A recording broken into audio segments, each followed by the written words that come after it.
Radhe Radhe. My name is Surabhi और मैं आपको जीके पढ़ाऊँगी। और जनरली देखा जाए तो आजकल हर एग्ज़ाम में जीके एक इम्पोर्टेंट रोल प्ले कर रहा है। तो हम यहाँ पर कोशिश करेंगे पूरा जीके का कोर्स कंप्लीट करने का। तो इसमें से फर्स्ट टॉपिक आज हम जो पढ़ रहे हैं वो है बायोस्फीयर रिजर्व इन इंडिया। तो इसके अंदर हम कुछ इम्पॉर्टेंट पॉइंट्स पढ़ेंगे और आपको ताकि अच्छे से याद हो जाए मैं आपको लिख के बताती रहूँगी साथ साथ। और कुछ अगर आप छूट जाते हो तो आप प्लीज़ मुझे कमेंट करके बता दीजिए, तो मैं आपको नेक्स्ट टाइम जब वीडियो बनाऊँगी तो मैं आपको उसमें मेंशन कर दूँगी। ठीक है, तो हम वीडियो स्टार्ट करते हैं।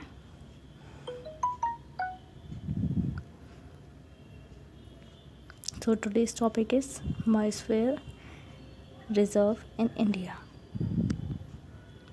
हो सकता है आपको थोड़ा टाइपिंग स्पीड थोड़ी स्लो लगे क्योंकि मैं फ़र्स्ट टाइम टाइपिंग करके आपको कुछ समझाने की कोशिश कर रही हूँ, तो हो सकता है कुछ मिस्टेक भी हो। प्लीज़ उसको कॉम्प्रोमाइज़ करके आप सिर्फ पढ़ने पे ध्यान दें।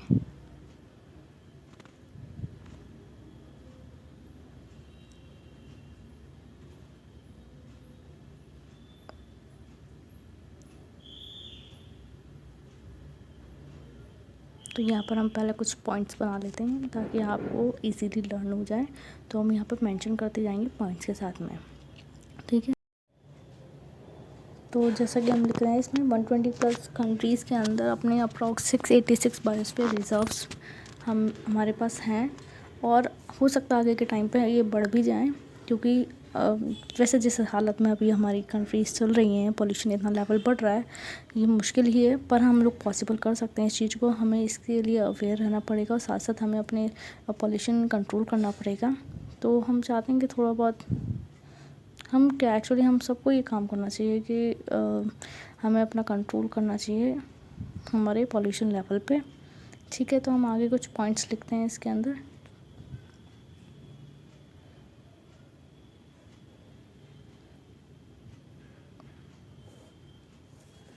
तो यहाँ हम लिख रहे हैं कि बायोस्फीयर रिजर्व जो हैं बहुत ज़्यादा लार्ज प्रोटेक्टेड नेचुरल एरिया होता है जिसके अंदर हमारे नेशनल पार्क्स एंड सेंचुरीज़ आती हैं। तो हम लिखते हैं इसको biosphere reserves a very large protected natural area and which can also include national parks and sanctuaries।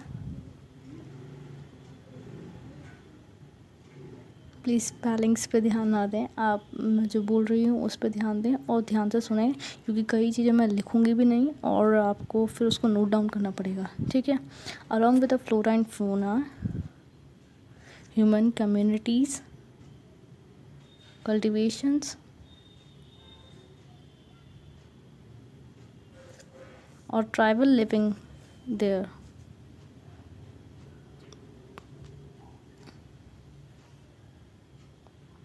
are also protected।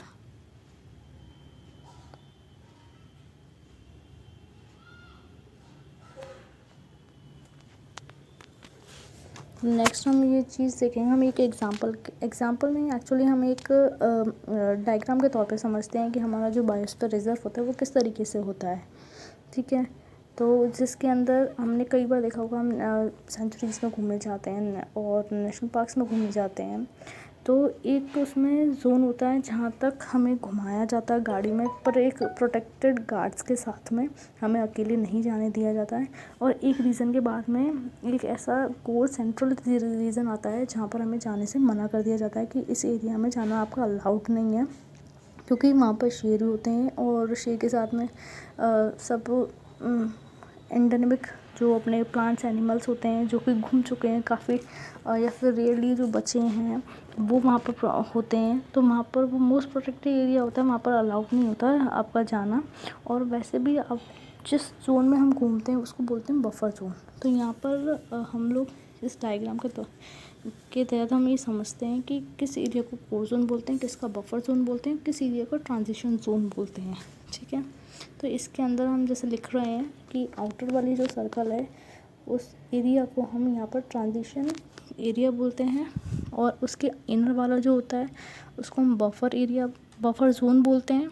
और जो इनर कोर होता है उसको हम कोर एरिया या फिर हम बोलते हैं सेंट्रल इनर एरिया या प्रोटेक्ट एरिया, वैसे हम जनरली इसको कोर एरिया के नाम से जानते हैं। ठीक है,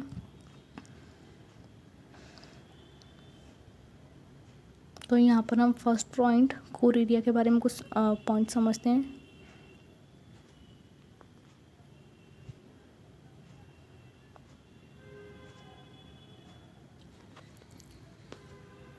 जैसे मैंने आपको बताया कि core area most protected area है बायोस्फीयर रिजर्व का, जिसके अंदर एंडेमिक प्लांट्स एंड एनिमल्स होते हैं, अपने मिलते हैं, पाए जाते हैं, जिसको हम ऐसे कैसे कह सकते हैं। चलो हम इसको लिखते हैं अब। Most protected area of the biosphere reserve, it contain endemic plants and animal. यहाँ पर मैंने BR को शॉर्ट फॉर्म में लिखा है, तो इसका मतलब आप कुछ और ना समझेंगे, बायोस्फीयर रिजर्व है इसका मतलब, ठीक है।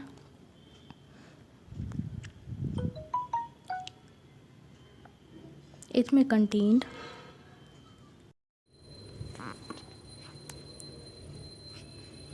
which do not affect the natural process and wildlife। इसका मतलब ये है कि हम इस एरिया में रिसर्च कर सकते हैं, पर वहाँ पर जितने भी वाइल्ड लाइफ से उन सबको इफ़ेक्ट नहीं होना चाहिए, उन सबको हार्म नहीं होना चाहिए। तो हम इस तरीके से वहाँ पर रिसर्च भी कर सकते हैं, पर उसके लिए हमें तो हाई लेवल की परमिशन चाहिए होगी, वहाँ विदाउट परमिशन नहीं जा सकते हैं बिल्कुल भी। यहाँ पर थर्ड पॉइंट जो है, हम इसके बारे में लिखेंगे कि जो कोर एरिया होता है वो एक प्रोटेक्टेड एरिया होता है, जिसके अंदर मोस्टली नेशनल पार्क सेंचुरीज आती हैं, और किस एक्ट के तहत आती हैं, वो आती हैं the wild life protection act 1972, ठीक है। तो यहाँ पर हम इसको लिखते हैं, a core area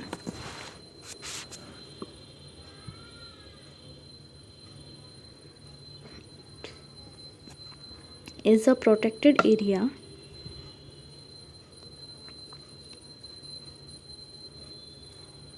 which mostly includes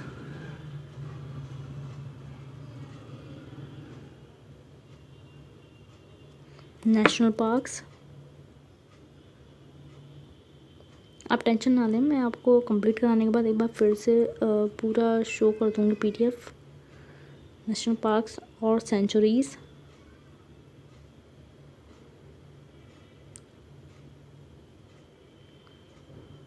regulated और प्रोटेक्टेड, हम कुछ भी लिख सकते हैं। मैं यहाँ पर रेगुलेटेड लिख रही हूँ, रेगुलेटेड अंडर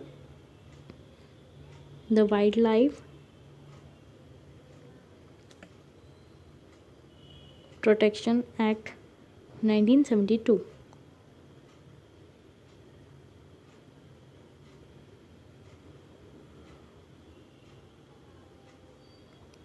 हमने यहाँ पर कोर एरिया को हाईलाइट नहीं किया, तो हम इसको नेक्स्ट वहाँ पर हाईलाइट कर दें, ताकि आपको एक मतलब स्पेसिफिक पता चल जाए कि हमने जो नीचे पॉइंट्स लिखे हैं वो कोर एरिया के बारे में लिखे हैं। तो हम यहाँ पर इसको अब हाईलाइट कर लेते हैं। पहले हम इसको सेलेक्ट कर लेते हैं, और सेलेक्ट करने के बाद में यहाँ पर मैं बोल्ड पे क्लिक कर देती हूँ ताकि ये हाईलाइट हो जाए, और मैं रेड मार्क्स पे जाके यहाँ पर कलर चूज़ करके रेड कलर कर देती हूँ। ये रेड कलर से दिखेगा तो आपको पता लग जाएगा क्लियर कि ये एक मतलब इसके बारे में हमने नेक्स्ट नीचे टॉप पॉइंट्स लिखे हुए हैं। तो नेक्स्ट हम यहाँ लिखते हैं बफर जोन के बारे में, जो कि जस्ट कोर एरिया के बाहर वाला जोन होता है, पर ये आउटर लेयर जोन नहीं होता है, इसके बाद ट्रांजिशन जोन होता है, ठीक है। ये जो जोन होता है वो कोर एरिया से थोड़ा फ्री होता है। फ्री का इन सेंस मतलब है कि यहाँ पर प्रोटेक्शन के साथ में आप जा सकते हैं, यहाँ आप घूम के आ सकते हैं। आपने देखा होगा, आप सेंचुरीज में घूमने जाते हैं तो आप जो ओपन गाड़ी में जाते हैं, तो वहाँ पर वो जिस एरिया में आप घूमते हैं वो बफर जोन होता है आपके साथ में। वहाँ पर फॉरेस्ट गार्ड्स होते हैं साथ में, जो कि उनको पता रहता है कि ये यहाँ एरिया तक आपको घुमाना है, किस एरिया में आपको नहीं लेके जाना है। तो आप जिस एरिया में घूमते हैं वो बफर जोन होता है, ठीक है। तो यहाँ पर हम लिख रहे हैं कि जो बफर जोन है, यहाँ पर आपको ह्यूमन पेनिट्रेशन थोड़ा सा दिखेगा। ह्यूमन पेनिट्रेशन का मतलब है कि ऐसा एरिया जहाँ पर ह्यूमंस घूम सकते हैं, ठीक है, उसको हम बोलते हैं ह्यूमन पेनिट्रेशन। ये कोर एरिया के आसपास का एरिया होता है बफर जोन। तो हम यहाँ लिख रहे हैं कि area around the core zone is called the buffer zone, ठीक। तो यहाँ पर थोड़ा सा मैं इसको सही करके लिखती हूँ। Area around the core zone is called buffer zone. और शिट, यहाँ पर फिर से ये रेड कलर से हो गया है। चलो हम इसको हटा के अब ब्लैक कलर से करने की कोशिश करेंगे बाद में, पहले हम लिख लेते हैं। This area used for such works which are completely controlled and non-destructive।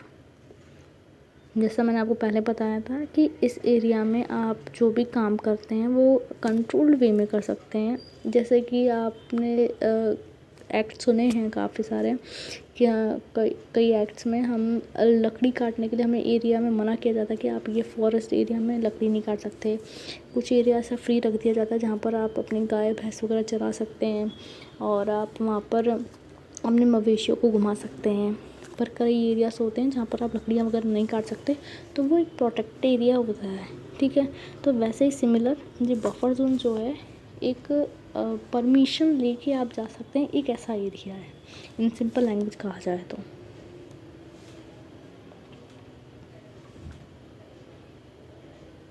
Next point लिखते हैं, human penetration in this reason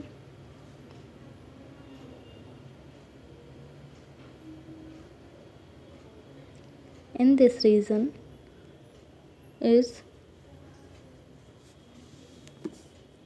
more than core area but less than the transition area।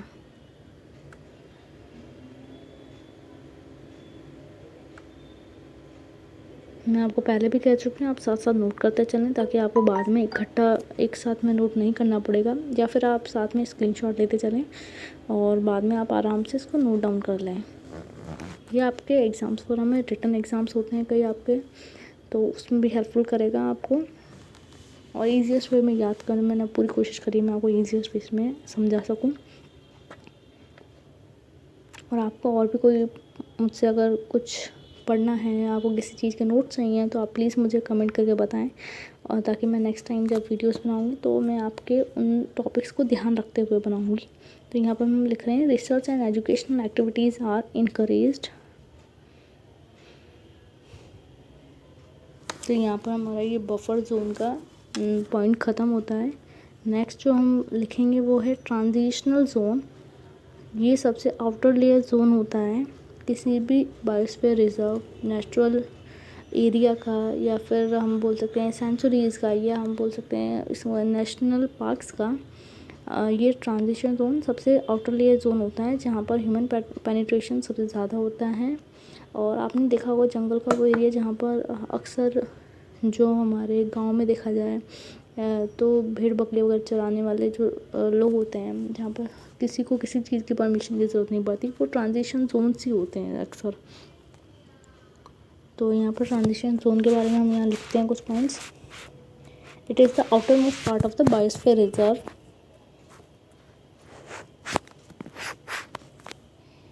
It is the outermost part of the मैंने sorry spelling यहाँ पर part गलत कर दिया, हम अभी थोड़ी देर में इसको सही करेंगे। ठीक है, बायोस्फीयर रिजर्व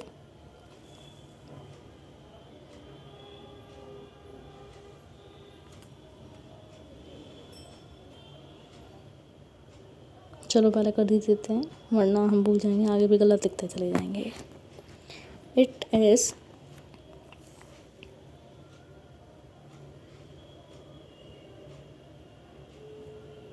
फिर से यहाँ पर पॉइंट जो है रेड पॉइंट में आ रहा है, कोई बात नहीं, हम इसको भी सेट कर देंगे थोड़ी देर में।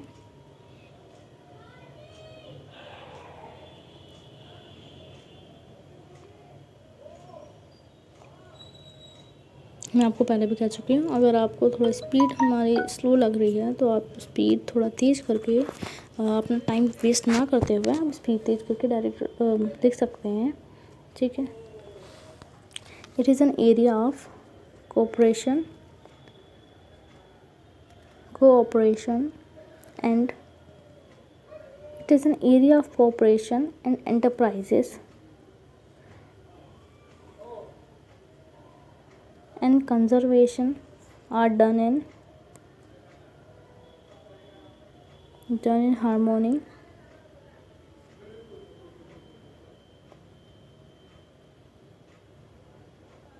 नेक्स्ट पॉइंट लिखते हैं, उससे पहले हम इसको थोड़ा सेट कर देते हैं। This includes settlements, crops, managed forest,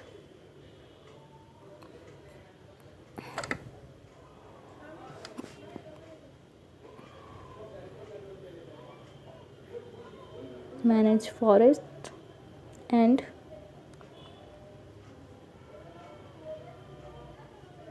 areas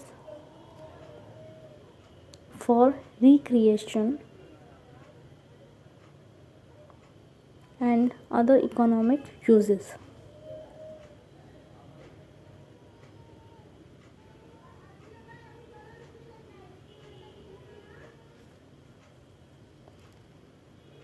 तो यहाँ पर आपके सारा ट्रांजिशन जोन, बफर जोन और कोर जोन कंप्लीट होता है। चलिए पहले हम इसको थोड़ा नॉर्मल में कर देते हैं। ये सारा हमारा अभी हमने जितना लिखा था सब बोल्ड में लिखता चला गया था, कोई बात नहीं। पर जैसा मैं आपको बताना चाहती हूँ कि अगर आपको कुछ भी प्रॉब्लम है तो आप प्लीज़ मुझे बताएं ताकि मैं आपकी प्रॉब्लम का सॉल्यूशन कर सकूं, और मैं आपकी बहुत अच्छी अच्छी वीडियोस लेकर आऊँगी। और मैं आप मेरे चैनल को सब्सक्राइब कर दें और आप अपने फ्रेंड्स को भी बताएं और साथ में आपकी फैमिली मेम्बर्स को भी बताएं। कुछ इन्फॉर्मेशनल वीडियोज़ के लिए आप मुझे फॉलो करें ताकि आपको टाइम टू टाइम कुछ अच्छी अच्छी शॉर्ट वीडियोस, साथ में कुछ मेरी लाइफ से रिलेटेड वीडियोस भी मिलते रहेंगे और आप एंजॉय कर सकते हैं मेरे चैनल को। Thank you so much. Next जो है मैं इसके आगे का ही पॉइंट्स कंप्लीट कराऊंगी, जिसके अंदर मैं बताऊंगी आपको कि कुछ इम्पॉर्टेंट फैक्ट्स के बारे में भी बताऊंगी। साथ साथ में जितने हमारे यहाँ 18 बायोस्फीयर रिजर्व्स हैं वो किस ईयर में हमारे यहाँ बने हैं, उनके नेम, साथ में नेम के साथ साथ उनके स्टेट्स भी बताऊंगी मैं आपको, ताकि आपको ईजीएस्ट याद हो जाएगा। ओके,